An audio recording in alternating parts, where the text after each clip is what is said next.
Singletary in the backfield. He gets the handoff side to left side to the 5. To the end zone for the touchdown. Allen, he's going to run it. Can he get it there? Second down and 13. Allen going deep, and he's got him. Touchdown. What is going on? What is going on? The Bills are 3-0. They're looking good. The defense looked a little bit sloppy. They almost squandered a lead to the Rams. But, hey, a W is a W. I'm your host, JT, and I got my co-host in the building, James Mallory, NFL Pedigree. James, what's going on, my man? What's up? Let's get it, JT. 3-0, man, that got a ring to it, man. I like the sound of it. How about you? Hey, I love it. You know, I mean, I think this team came out the gate, started off hot. I think that's what they need to do. I think we're looking pretty good. I think we have a pretty reasonable schedule going forward. It's going to be a little tougher once we get into the NFC West games, and now we can start getting to these AFC West games. Obviously we beat the Rams, which is a good one. We still got 49ers, Seahawks, Cardinals coming up. All going to be tough games. But this team, like, they built ready to go. But this segment here, we got to talk about a flaw, and a major flaw. A flaw that I actually may have to eat crow on myself because – maybe I undervalued this guy a little bit. The defense did not look good against the run, and I didn't think they looked good against the run in 2 games. The Rams pretty much trounced them with Darrell Henderson. If you go back to the Dolphin game, even Myles Gaskin averaged 4.7, and I think Breida averaged 5.3 yards a carry. Yeah, they had some success running that ball. So that brings up the question, does this team actually miss Star Lotulelei, who opted out before the season? I told everybody before, even last season, JT, did I not?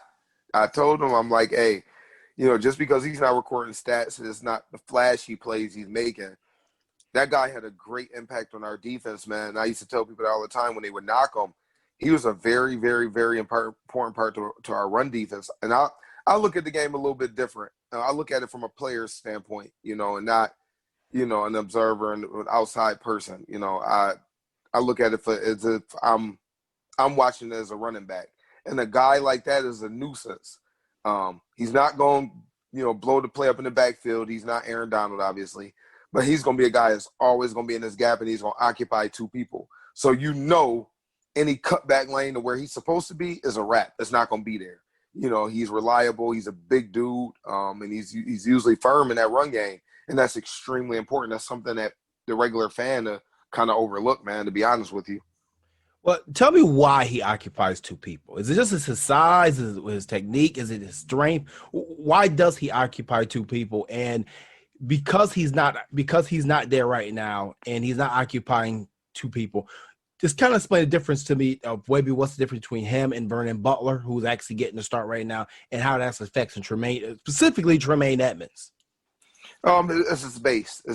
His hands. And he's not losing. They're not recreating the line of scrimmage with Star Lotulelei. You're not pushing him a yard off the ball before he really stands his ground, or half a yard off the ball for that matter. If anything, the line of scrimmage stays the line of scrimmage. So they're not able to recreate that line of scrimmage, which actually helps that middle linebacker flow. If you push back a half a yard or whatever the case may be, making the recognition and the flow for the linebacker is a little bit harder. So if you got a guy who has really good feet, he doesn't have like running back feet, but good feet for a lineman. You got somebody that has really, really good hands, know how to work their hands, and has a really good base, and be able to, have a good foundation, and they're hard to move. It's a wrap for anything extra there. But if you have a guy who's, and I'm not saying Vernon Butler is bad, but you have a guy who may get pushed back half a yard or a quarter of a yard sometimes. You may not think it's a big deal. Football's a game of inches. You're recreating a line of scrimmage right there, and that's not good. And that makes, Trey Edmonds, his job even a little bit harder. So that's something where Star was really, really big in that role where you never seen nobody just pushing him back. That didn't happen. If it did, it was very, very rare. If anything, it was a between him and 2 guys. But that's a key role in that, freeing up Trey Edmonds so he can really, roam back there a little bit. Right. It's interesting to me because, like I said, I have to eat Cronus because I thought Star Lotulelei, I thought he was maybe a little bit less important than maybe he really is. And with that, I think too, maybe not only including myself, but the fan base in general who were against Star Lotulelei, maybe we made our decisions on him based on his contract, which don't get me wrong. I understand. I am starting to understand his job more and see what he brings to his defense. But at the same time, I still think his contract's bloated. I'm not going to say he's not overpaid. I still think he's overpaid for what he does, but I can see why he was brought in here because at the end of the day, I do feel like he was still paid heavily off of familiarity with Sean McDermott and Brandon Beane, and his price tag is not that high. So is there somebody out there, possibly like a Snacks Harrison, that you may see Buffalo try to bring in? I mean, this is already the most expensive defensive line in football. How do you fix this issue? Yeah, when you mentioned Snacks Harrison, Snacks was getting his snacks taken last year. He did not have a good season last year. He's a big dude and has had some success, but last year was not it. That's a year to forget for him. But honestly, I think everybody needs to stay calm and let's just see what we got over the next few weeks before we make that decision. Quentin Jefferson is a savage, man. I don't know if people realize how good that dude is. Good, man. He's freaking good. Him and Ed Oliver are good. Let's let Harrison Phillips play himself into shape and get back in the flow of things. Let's let it jet. We still have a lot of new pieces on that defensive line that really need to come together. Let's not forget, we got 4 or 5 new pieces on that defensive line. And then you got to make sure everybody gel together. We had no preseason, so we got to take all that into account. It's gonna come together. I wouldn't make any drastic changes right now. I'll let everybody kind of get their flow and just get in the rhythm. Especially think about it, Harrison. He missed most of last year with that torn ACL. So let's just pump the brakes a little bit, Bills fans. I think we'll be okay. If it's looking like this week 6, week 7, we're on that trade deadline. We need to probably think about making a move. Yeah. So with the absence of Lotulelei, who has to step up? Because he's one technique? Yeah, he's a one. Okay, and the one technique is what? I just want to make sure that people who listen are being explained to what this is so they understand this terminology. That we play on the outside shoulder of the center. So you'll be lined up on the outside shoulder of the center, the one tech. 3 tech is lined up on the outside shoulder of the guard. So he's lined up. He's like right over the ball. He's the closest man to the ball on our defensive line. Okay. So, and he's pretty much he occupies 2 people. He holds this gap, therefore cutting off cutback lanes.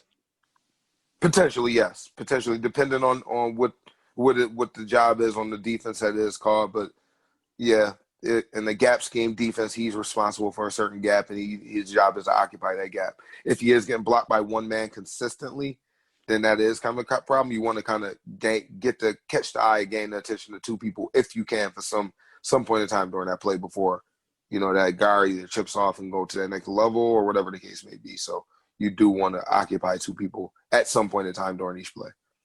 Oh, gotcha. I just, it kind of kills me to say this because, like I said, I killed Star Lotulelei last year. I killed him last year horribly. And, I got to eat it. I think this defense does miss him. And, watching Tremaine Edmonds guess the wrong gaps last game, it killed me. Yep. And he's guessing it incorrectly because he can't see it. Mm-hmm. Where Star Lotulelei occupied those 2 people. And now you're getting these guards to the second level. Yep, even if the guard is not going to be able to release as freely to the second level if Star's there, a guy like Star's there. You have to give him attention. The typical fan they're not going to pay attention to that. They're going to look at the stats. They're going to look and see who's in the quarterback face. That's what they're looking for. The guys who's tackle for loss, blowing people up in the backfield. That's what the typical fan is looking for. They're not looking for the guy to do the dirty work. He was brought in here for that role. It's the reason why he was paid. I think it's fair. I think the price, what we got him for and when we got him, because at that time, let's be honest, we had to overpay to get free agents here in Buffalo. We had to overpay some. Now it's a little different. I think everybody looks at it a little bit different. I don't think he's really overpaid, to be honest with you. Maybe a little much, but I don't think it's really much. Maybe a tad bit, but I don't think it's nothing that would really like catch my eye. Like, wow, not really. No. But they took him down a little bit too. They took him down, I think, to like 8.75, I think, this year as far as million before he opted out. So I mean, they recouped a little bit, which made me feel a little bit better about it. I just still think 10 million was a little bit high for a price tag. But I mean, when you see Myles Gaskin average 4.6 yards a carry, Matt Breida average 5.3. Darrell Henderson averaged another 4.6 and get 114, easy 114 too. I mean, there's a couple rounds I thought he was going to bust it big time. Yeah. You know, we got to shore that up, and that's just run fits as well. It's just that's practice, and that's just game reps and practice reps and run fits. You know, being disciplined with your run fit responsibility. So it's all going to come together. I really have faith in it. Everybody was panicking during the game on Twitter, Facebook. I'm not. It's like I understand everybody got just a lot of new pieces. It's not Madden football, people. You don't just put people in there if they're talented. It just works. That's just not realistic.